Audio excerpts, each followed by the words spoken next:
प्रियो, हम जो खड़ा रहते हैं इस धरती पर से हमारे सिर के ऊपर जो दिखता है आकाश, लेकिन परमेश्वर का वचन में लिखा गया है एक नया आकाश और नया पृथ्वी।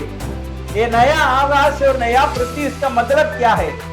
इसके बारे में आइए हम सुनेंगे पास्टर जी के द्वारा। इस एपिसोड में ध्यान से सुनिएगा।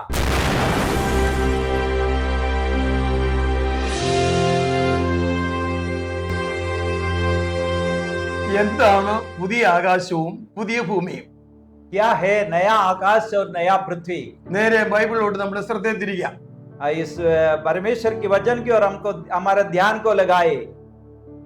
ബൈബിൾ 66 പുസ്തകങ്ങളുടെ സമാഹാരമാണ്. पवित्र शास्त्र 66 पुस्तकों का एक समाहार है।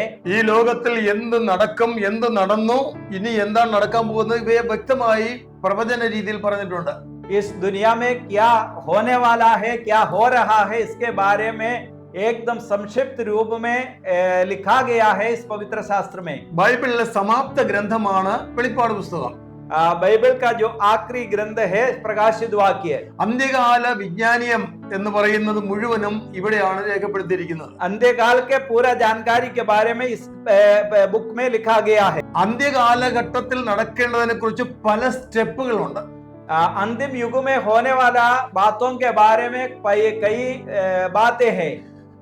അതിന്റെ ഏറ്റവും അവസാനത്തേതാണ് പുതിയ ആകാശവും പുതിയ ഭൂമിയും എന്നത്. उसकी सबकी आखिरी जो बात है नया आकाश और नया पृथ्वी। 21 1 വാക്യം, प्रकाशित वाक्य 21 अध्याय का पहला कलाम। ഞാൻ പുതിയ ആകാശവും പുതിയ ഭൂമിയും കണ്ടു, ഒന്നാമത്തെ ആകാശവും ഒന്നാമത്തെ ഭൂമിയും ഒഴിഞ്ഞുപോയി. फिर मैंने नया आकाश और नया पृथ्वी को देखा, क्योंकि पहला आकाश और पहली पृथ्वी जाती रही थी और समुद्र भी ना रहा। എന്താണ് ഇത് കൊണ്ട് അർത്ഥമാക്കുന്നത്? इसका मतलब क्या होगा? ഇന്ന് നമ്മുടെ തലയ്ക്ക് മുകളിൽ നീലാകാശം പോലെ ഒരു ആകാശമണ്ഡലമുണ്ട്. आज हमारे सिर के ऊपर एक नील आकाश हम देख सकता है। ആകാശം എന്ന് പറയുന്ന ആ പ്രതലം എന്ന് പറയുന്ന വളരെ വിസ്തീർണമായി കിടക്കുകയാണ്. आकाश जो देखेगा तो बहुत बड़ा लंबी चौड़ी है। ഇത് മാറിപ്പോകുമെന്ന് പറഞ്ഞാൽ എന്താണ് അർത്ഥമാക്കുന്നത്? ये निकल जाएगा करके बोलेगा तो इसका मतलब क्या है? അന്ത്യകാലഘട്ടത്തിൽ സംഭവിക്കുമെന്ന് ബൈബിളിൽ ഉറപ്പിച്ച് പറയുന്നത് സംഭവിക്കാൻ പോവുകയാണ്. आखिरी जमाने में जो होगा करके परमेश्वर स्पष्ट दीदी से कहता है वही अभी होने वाला है। ജാതികളും ഭാഷക്കാരും ഭരണാധിപന്മാരും വളരെ വളരെ ഭൂമിക്ക് ഭാരമായി തീർന്നുകൊണ്ടിരിക്കുക. हालेलुया। जाति लोग, भाषा बोलने वाला लोग और इस दुनिया की सारे शासनकर्ता दुनिया को बहुत बड़ा बोझ बन रहा है। ദൈവം സർവശക്തിയുള്ള ദൈവമായ കർത്താവാണ്. हमारा परमेश्वर सर्वशक्तिमान परमेश्वर है। ഏക സത്യ ദൈവമാണ്. वो एक सच्चा परमेश्वर है। താൻ സ്വർഗീയ സിംഹാസനത്തിൽ ഇരുന്ന് സകലത്തെയും ഭരിക്കുന്നവനാണ്. स्वर्गीय सिंहासन पर विराजमान होकर सबको शासन करने वाला है। തനിക്ക് ഇഷ്ടമുള്ളതൊക്കെയും ഈ പ്രപഞ്ചത്തിൽ ചെയ്യുന്നു. परमेश्वर अपना हित के अनुसार इस धरती पर सब कुछ करता है। ഇന്നേക്ക് 6000 വർഷം പിന്നിട്ട് കഴിഞ്ഞു മനുഷ്യ വംശാവലി ആരംഭിച്ചിട്ട്. मनुष्य वंशावली से लेकर आज तक 6000 साल पूरा हो गया है। ഈ കാലം അധിക നാൾ മുന്നിട്ട് പോകുകയില്ല. ऐसा ये जमाना लंबा आगे चलेगा नहीं। എന്നാൽ ഇവിടെ പ്രവാചകനായ യോഹന്നാൻ വിളിച്ചു പറയുന്നു, लेकिन यगाम पर भविष्यद्वक्ता यूहन्ना स्पष्ट रीति से कहता है, ഞാൻ പുതിയ ആകാശവും പുതിയ ഭൂമിയും കണ്ടു. मैं नया आकाश और नया पृथ्वी को देखा। ഒന്നാമത്തെ ആകാശവും ഒന്നാമത്തെ ഭൂമിയും ഒഴിഞ്ഞുപോയി. पहला पृथ्वी और पहला आकाश जाती रही। അത് അല്പം നമുക്ക് ശാന്തമായി ചിന്തിക്കാം. वहां पर हम थोड़ा हालेलुया शांत से मनन करेंगे। ഭൂമിക്കുള്ള സംരക്ഷണ കവചമാണ് ആകാശം. इस धरती का एक संरक्षण कवच है ये आकाश। വാനഗോള നിരീക്ഷകന്മാർ പല ലെയറുകൾ ശാസ്ത്രീയമായ പേരുകൾ പറഞ്ഞിട്ടുണ്ട്. ताराओं को जान करने वाला विदुषी लोगों ने इस आकाश का कई विधान है करके देखा है। സൂര്യനിൽ നിന്ന് വരുന്ന അൾട്രാ വയലറ്റ് രശ്മികൾ തുടങ്ങിയ മാരകമായ രശ്മികളെ അരിപ്പ കൊണ്ട് അരിക്കുന്നത് പോലെ ഈ ലെയറുകൾ ഭൂമിക്ക് സംരക്ഷണം നൽകുന്നു. सूर्य से आने वाला जो बहुत हानिकारक रश्मि है वो धरती पर आने से पहले चलने से कैसे चलने करता वैसा ही करता है। ആകാശം ശൂന്യമായ ഒന്നല്ല. आकाश एक सुनसान जगह नहीं है। അതിനെ ഞാൻ ചില വാക്കുകൾ പറഞ്ഞു വിടട്ടെ. उसके लिए कुछ बातों को बोलना चाहता है। ഭൂമിയുടെ ആദ്യത്തെ മണ്ഡലം എന്ന് പറയുന്നത് വായുമണ്ഡലമാണ്, പ്രാണവായുവിന്റെ മണ്ഡലമാണ്. धरती के ऊपर का जो है वायुमंडल प्राणवायु है। ട്രോട്ടോസ്ഫിയർ, ട്രോപ്പോസ്ഫിയർ, എസോസ്ഫിയർ, മിസോസ്ഫിയർ, അയനോസ്ഫിയർ, തെർമോസ്ഫിയർ എന്നിങ്ങനെ പല പേരുകളാൽ അറിയപ്പെടുന്നു. ऐसा कई परत से इस वायुमंडल सुरक्षित है। നമുക്ക് പത്രോസിന്റെ പ്രവചന ഭാഗത്തേക്ക് വരാം. प्रेरित पत्रोस का पत्रिका में हम आए। 2 പത്രോസ് 3-ാം അധ്യായം 13-ാം വാക്യം നമ്മുടെ ശ്രദ്ധയിൽ കൊണ്ടുവരാം. दूसरा पत्रोस उसका 3रा अध्याय के 13 कलाम में ऐसा लिखा गया है। അതിനു മുമ്പ് 10-ാം വാക്യം അവസാനിക്കുന്ന ഇപ്രകാരമാണ്. उसका 10वीं कलाम में जो आखिरी पद में ऐसा लिखा गया है, അന്ന് ആകാശം കൊടുമുഴക്കത്തോടെ ഒഴിഞ്ഞു പോകും. उस दिन आकाश बड़ी हड़खड़ाहट के शब्द के साथ जाता रहेगा। മൂലപദാർത്ഥങ്ങൾ കത്തിയഴിയും, तत्व बहुत ही तप्त होकर पिघल जाएंगे। ഭൂമിയും അതിലുള്ള പണികളും വെന്തുപോകും. पृथ्वी और उस पर के काम जल जाएंगे। ഇങ്ങനെ ഇവയൊക്കെ അഴിവാനുള്ളതായിരിക്കുന്നു. ये सब कुछ पिघलने वाला और जाने वाला है। 13-ാം വാക്യത്തിൽ വീണ്ടും വായിക്കുന്നു, 13 कलाम में फिर से हम पढ़ते हैं, എന്നാൽ നാം അവന്റെ വാഗ്ദത്തപ്രകാരം നീതി വസിക്കുന്ന പുതിയ ആകാശത്തിനും പുതിയ ഭൂമിക്കുമായി കാത്തിരിക്കുന്നു. पर उसकी प्रतिज्ञा के अनुसार हम एक नया आकाश और नया पृथ्वी की आशा देखते हैं। ഈ പറയുന്ന കാര്യങ്ങൾ ചില ചാർട്ടുകൾ കൂടെ നിങ്ങൾ ഈ ബാക്ക്ഗ്രൗണ്ടിൽ കാണുകയാണ്. इस जो बातों के बारे में जो चार्ट्स दिया गया उसमें आपको स्पष्ट रीति से देख सकता है। എഫേസ്യർ എഴുതിയ ലേഖനം 6-12 വാക്യം വായിക്കുമ്പോൾ एफेसियों की पत्री 6वीं अध्याय की 12 कलाम में हम ऐसा पढ़ते हैं, ആകാശ മണ്ഡലങ്ങളിൽ ഭൂമിയോട് അടുത്ത ഒരു പ്രതലത്തിൽ സാത്താന്യ ശക്തി ആവസിക്കുക. आकाश मंडल में पृथ्वी के नजदीक में एक परत में शैतान का वास स्थान है। ദുഷ്ടാത്മസേന എന്നാണ് അവിടെ പറഞ്ഞിരിക്കുന്നത്. दुष्टात्म सेना करके वहां पर लिखा गया है। ഈ ദുഷ്ടാത്മസേന വസിക്കുന്ന ആകാശ മണ്ഡലവും മാറിപ്പോകണം. ये दुष्टात्म सेना रहने वाला इस परत भी निगल जाना है। എല്ലാ കാലഘട്ടത്തിലും ഭൂവാസികളെയും ഭരണാധികാരികളെയും തകിടം മറിക്കുന്ന ഒരു അന്ധകാര ശക്തിയാണ് ഈ സാത്താന്യ മണ്ഡലം. सारे जमाने में सारे शासनकर्ताओं को, भूवासियों को जो बहकाए जाने वाला एक शैतान की सामर्थ्य यहाँ पर रहता है।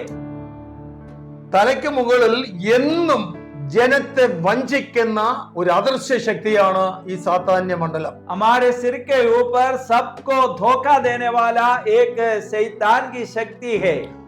വെളിപ്പാട് പുസ്തകം 12-ാം അധ്യായത്തിൽ प्रकाशित वाक्य 12 अध्याय में അവിടെ ഒരു വലിയ യുദ്ധത്തെ കുറിച്ച് പറയുന്നു. वहां पर एक बड़ा युद्ध के बारे में कहा गया है। സ്വർഗത്തിലെ സർവശക്തനായ ദൈവത്തിന്റെ സൃഷ്ടികളിൽ മാലാഖ ഗണമാണ് ദൂതന്മാർ എന്ന് പറയുന്നത്. परमेश्वर का जो सृष्टि है स्वर्गदूत वहां पर മഹാപീഡന കാലഘട്ടത്തിന്റെ മധ്യഭാഗമാകുമ്പോൾ महापीड़ा काल के जो मध्य समय में ദൈവത്തിന്റെ ശക്തനായ മീഖായേൽ ദൂതൻ ആകാശത്തിൽ അഥവാ മേഘമണ്ഡലത്തിലേക്ക് ഇറങ്ങി വരികയാണ്. परमेश्वर का जो शक्तिशाली दूत मिकाएल आकाश से उतर आएगा।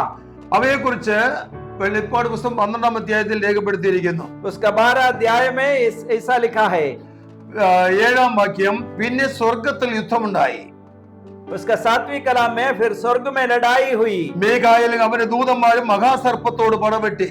मिखाएल और उसके स्वर्गदूत अजगर से लड़ने के लिए निकला। ഈ മഹാസർപ്പം എന്ന് പറഞ്ഞിരിക്കുന്നത് इस महाअजगर के बारे में लिखा गया है ദൈവസന്നിധിയിൽ നിന്ന് വീണുപോയ ലൂസിഫർ എന്ന ഒരു സാത്താനെ കുറിച്ചാണ്. परमेश्वर की उपस्थिति से गिरा हुआ लूसीफर करके नाम से एक दूत था, वही है। ദൈവത്തിന്റെ ഉദയ നക്ഷത്രമായി ശോഭിച്ചു കൊണ്ടിരുന്ന ഒരു ദൂതനാണ് ലൂസിഫർ. परमेश्वर का जो एक ज्योतिमय तारा था इस लूसीफर। ഒരു സമയത്ത് ദൈവസന്നിധിയിൽ നിന്നും താൻ തെറ്റ് ചെയ്ത് തന്നെ വീഴ്ത്തി. एक समय में परमेश्वर के उपस्थिति में उसने गलती करने के कारण उसको उधर से गिरा दिया गया। അവന് സ്വർഗവും ഭൂമിയും കൊടുത്തില്ല. उसको स्वर्ग और पृथ्वी नहीं दिया। അവനും അവനോടൊപ്പം വീണ ദൂത സംഘങ്ങളെ മുഴുവൻ ആകാശമണ്ഡലത്തിലാക്കി. उसको और उसके साथ में जो गिरा दिया गया दूध संचय को इस पृथ्वी और आकाश के बीच में वायुमंडल में परत में उसको रखा। കൃപായുഗം കഴിയുമ്പോൾ कृपायु पूरा होने पर വീണ്ടും മഹാപീഡനം എന്ന 7 വർഷക്കാലത്തിൽ फिर ये 7 साल की महापीड़ा काल में ആദ്യത്തെ 3.5 വർഷം കഴിയുമ്പോൾ पहला जो 3.5 साल के बाद സ്വർഗത്തിലെ മീഖായേലും സംഘവും ചേർന്ന് ഈ ലൂസിഫറിനും സംഘത്തോട് യുദ്ധം ചെയ്യും.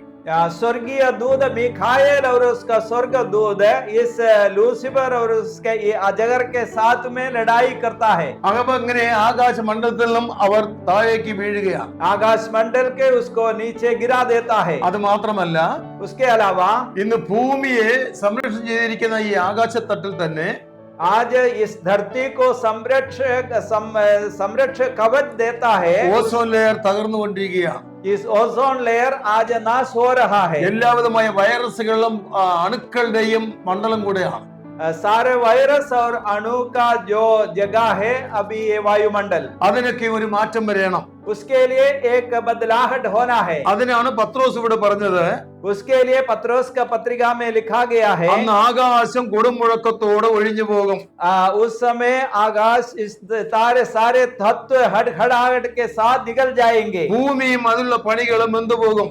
इस पृथ्वी तप जाएगा और पिघल जाएगा. മൂലപദാർത്ഥങ്ങൾ കത്തിയഴിയും. सब कुछ पिघल जाएंगे. അങ്ങനെ ഈ ഭൂമി ചൂള പോലെ കത്തുന്ന ഒരു ദിവസം വരുന്നുവെന്ന് അവിടെ പ്രവചിച്ചിട്ടുണ്ട്. वहां पर इस धरती एक जलते हुए आग के पट्टी के समान जलेगा करके वहां पर भविष्यवाणी किया है. മഹാപീഡനത്തിന്റെ അവസാനം വരുമ്പോൾ ഈ ഭയങ്കരമായ യുദ്ധത്തിന് ഭീകരതയിൽ ഇതൊക്കെ സംഭവിക്കും. महापीड़ा काल का जो आखिरी समय में ये सब कुछ होने वाला है. വീണ്ടും 1000 വർഷം കഴിയുമ്പോൾ फिर 1000 साल के बाद യേശുക്രിസ്തുവിന്റെ രാജവാഴ്ച കൂടെ കഴിയുമ്പോൾ प्रभु यीशु मसीह का जो राजकीय शासन के बाद പാതാളത്തിൽ ബന്ധിക്കപ്പെട്ട സാത്താൻ ശക്തികൾ നേരെ യേശുവിനോട് വിശുദ്ധന്മാരുടെ യുദ്ധത്തിനായി വരും. अदा कुंड में जो बांधा हुआ अवस्था में था शैतान और उनके सारे स्वर्ग दूत मिलकर परमेश्वर से लड़ाई के लिए आएगा. വെളിപ്പാട് 20-ാം അധ്യായത്തിൽ അത് രേഖപ്പെടുത്തിയിട്ടുണ്ട്. प्रकाशित वाक्य 20 कलाम में उसके बारे में लिखा है. ദൈവം തമ്പുരാൻ ആകാശത്ത് തീയും ഗന്ധകവും വർഷിപ്പിക്കും. परमेश्वर स्वर्ग से आग और गंधक इसके ऊपर बरसाएगा. അങ്ങനെ ഭൂമി കത്തി അഴിയുവാൻ തുടങ്ങും. ऐसा भूमि जल जाएगी. ഈ ഭൂമിയിൽ ഒരുക്കി വെച്ച ആയുധക്കോപ്പുകളും രഹസ്യ ആയുധ ബങ്കറുകളും എല്ലാം പൊട്ടിത്തകരും. इस धरती के अंदर छिपा के रखा हुआ सारे हालेलुया परमाणु हथियार सब जल जाएंगे. ജാതീയ രാജ്യങ്ങളിൽ ഒരുക്കി വച്ചിരിക്കുന്ന എല്ലാ എണ്ണക്കിണറുകളും കത്തിത്തകരും. इस जाति के लोग यहाँ पर बना के रखा हुआ सारे जो तेल का कुआं सब जल जाएगी. അങ്ങനെ ഈ ഭൂമിയും അതിന്റെ പണികളും വെന്തു പോകും. ऐसा ये पृथ्वी और इसका पूरा तत्व जलकर पिघल जाएंगे. അവയെക്കുറിച്ച് വെളിപ്പാട് 21-ാം അധ്യായത്തിൽ വായിച്ച കാര്യം ഒന്നുകൂടെ ഓർപ്പിക്കുന്നു. उसके बारे में प्रकाशित वाक्य 21 कलाम में हम पढ़ा हुआ है. ഒന്നാമത്തെ ആകാശവും ഒന്നാമത്തെ ഭൂമിയും ഒഴിഞ്ഞു പോയി. फिर नया पहला जो आकाश और पृथ्वी निकल गई. സമുദ്രം ഇല്ലാത്ത ഒരു ഭൂമിയാണ് അടുത്ത് വെളിപ്പെടുന്നത്. समुद्र बिना एक धरती बाद में हम देख रहा है. ആകാശ മണ്ഡലങ്ങളിൽ അനേക സൗരയൂഥങ്ങളുണ്ട്. आकाश मंडल में कई सौर युद्ध है.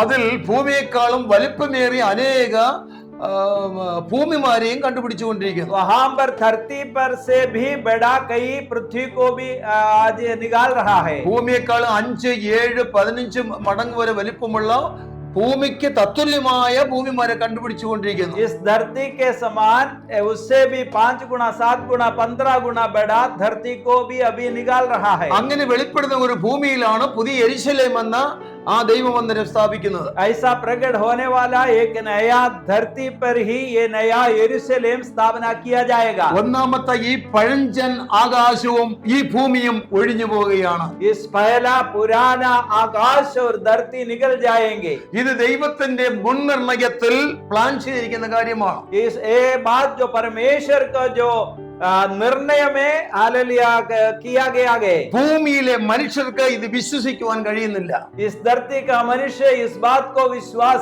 नहीं कर पाएंगे। വിശ്വസിച്ചാലും ഇല്ല എങ്കിലും ഇത് സംഭവിക്കാൻ പോകുന്ന കാര്യമാണ്. अगर विश्वास करे ना करे ये घटना तो होने वाला है। യെശയ്യാപ്രവചനത്തിൽ ഒരു വാക്യം കൂടെ വായിക്കുന്നു. यशायाह भविष्यवाणी की पुस्तक से एक कलाम और पढ़ेंगे। 66 അധ്യായം 22 വാക്യം. उसका 66 अध्याय में उसका 22 कलाम। ഞാൻ ഉണ്ടാക്കുന്ന പുതിയ ആകാശവും പുതിയ ഭൂമിയും എന്റെ മുമ്പാകെ നിലനിൽക്കുന്നത് പോലെ എന്ന ഒരു വാചകം ഇവിടെ കാണുന്നു. क्योंकि जिस प्रकार नया आकाश और नया पृथ्वी जो मैंने बनाने पर हूं, ऐसा एक शब्द वहां पर लिखा गया है। ഭാവിയിൽ വെളിപ്പെടുന്ന ഈ ഭൂമി ദൈവം മുന്നമേ സൃഷ്ടിച്ചു കഴിഞ്ഞു. भविष्य में प्रकट होने वाला इस धरती का रचना परमेश्वर ने पहले से करके रखा है। ആദിയിൽ ദൈവം സ്വർഗങ്ങളെയും ഭൂമിയെ സൃഷ്ടിക്കുമ്പോൾ पहले परमेश्वर ने स्वर्ग और धरती का रचना करने के समय ആ ഭൂമി സ്വർഗതുല്യമായിരുന്നു. उस धरती स्वर्ग के समान थे। അത് പിന്നെ പാഴ്ശൂന്യമായി തീർന്നു. ये फिर बाद में सुनसान और बेकार पड़ गया। പലവിധ ന്യായവിധിയാൽ ഈ ഭൂമിയെ മാറ്റം മറിച്ചുകൊണ്ടിരുന്നു. कई बार की न्याय के बाद इसको बदलाहट होते रहा। ഏറ്റവും അവസാനമായി ഇങ്ങനെ സംഭവിക്കും. ये एकदम आखिरी में इस बात होने वाला है। മനുഷ്യൻ സുഖത്തോടും സമാധാനത്തോടും ജീവിക്കുവാൻ വേണ്ടിയാണ് ഇവിടെ ജനിക്കുന്നത്. मनुष्य सुख और शांति से जीवन बिताने के लिए यहाँ पर जन्म लेता है। എന്നാൽ വളർന്നുകൊണ്ടിരിക്കുന്ന മനുഷ്യർക്ക് തമ്മിൽ ശത്രുക്കളായി എതിരായി തീരുകയാണ്. लेकिन मनुष्य आपस में लड़ाई करते हैं, झगड़ा करते हैं, एक दूसरे का दुश्मन बन जाते हैं। രാജ്യങ്ങൾ തമ്മിൽ വളരെ ശത്രുക്കളായി തീർന്നുകൊണ്ടിരിക്കുന്നു. देश देश से विरोध करते हैं और दुश्मन बन जाते हैं। അങ്ങനെ ഈ ഭൂമിയിലെ ഈ യുഗം അവസാനിപ്പിക്കും. ऐसा ही इस धरती का इस युग खत्म हो जाएगा। ചൂള പോലെ കത്തുന്ന ഒരു ദിവസം വരുന്നുവെന്ന് മലാക്കി പ്രവചിച്ചു. आग के पट्टी के समान जलने का एक दिन आ रहा है करके मलाकी पुस्तक में लिखा गया है। വേരും കൊമ്പ് ശേഷിക്കാതെ അടിസ്ഥാനങ്ങൾ മുഴുവനും തകരുന്ന ഭയങ്കരമായ ന്യായവിധി ഉണ്ടാകും. कोई भी जड़ और डालियां छोड़कर बिना हालेलुया सब कुछ नाश होने वाला एक दिन रहेगा करके वहां पर लिखा है। അങ്ങനെ ഇരിക്കുമ്പോഴാണ് കർത്താവ് പുതിയ ഭൂമിയും പുതിയ ആകാശവും വെളിപ്പെടുത്തുന്നത്. ऐसा समय में परमेश्वर नया आकाश और नए पृथ्वी का प्रकट करते हैं। അങ്ങനെ കൊടും മുഴക്കത്തോട് ഒഴിഞ്ഞു പോകുമെന്ന് പറഞ്ഞതിന്റെ അർത്ഥം इस हड़हड़ाहट के साथ ये निकल जाएगा करके कहने का मतलब ഭൂമിയും അതിലെ സകല മനുഷ്യ ഉൽപ്പന്നങ്ങളും കത്തിയമരുമ്പോൾ मनुष्य और इस धरती का सारे कामकाज जलते हुए पिघल जाने के समय അതിന്റെ ഭയങ്കരമായ ചൂട് നിമിത്തം ആകാശം കൊടുമുഴക്കത്തോടുകൂടെ ഒഴിഞ്ഞു പോകും. उसका जो धरती का ताप होने के कारण आकाश निकल जाएंगे। എന്നാൽ ഈ ന്യായവിധിയിൽ ദൈവമക്കൾക്ക് അവകാശമില്ല. लेकिन इस न्याय के समय में भक्त लोगों का कोई भागीदारी नहीं है। അതിനു മുന്നമേ വിശുദ്ധന്മാരെ ഇവിടുന്ന് സ്വർഗത്തിലേക്ക് പാർപ്പിക്കും. उससे पहले से परमेश्वर अपना भक्त लोगों को स्वर्ग लोक में लेकर उसको वहां पर रहे क्या അതിഭയങ്കരമായ നരകതുല്യമായ ഈ തീച്ചുളയിൽ കൂടെ കടന്നു പോകാതെ രക്ഷപ്പെടുവാൻ യേശുവിൽ കൂടെ മാത്രമേ നമുക്ക് സാധിക്കുകയുള്ളൂ. बहुत कठोर और भयंकर तपते हुए अवस्था से हमें बच जाना है तो प्रभु यीशु मसीह के द्वारा ही हालेलुया में बच सकता है। ദൈവവചനം സത്യമാണ്. परमेश्वर का वचन सच्चाई है। ദൈവം ഏവരെ അനുഗ്രഹിക്കട്ടെ. परमेश्वर सबको आशीष करे।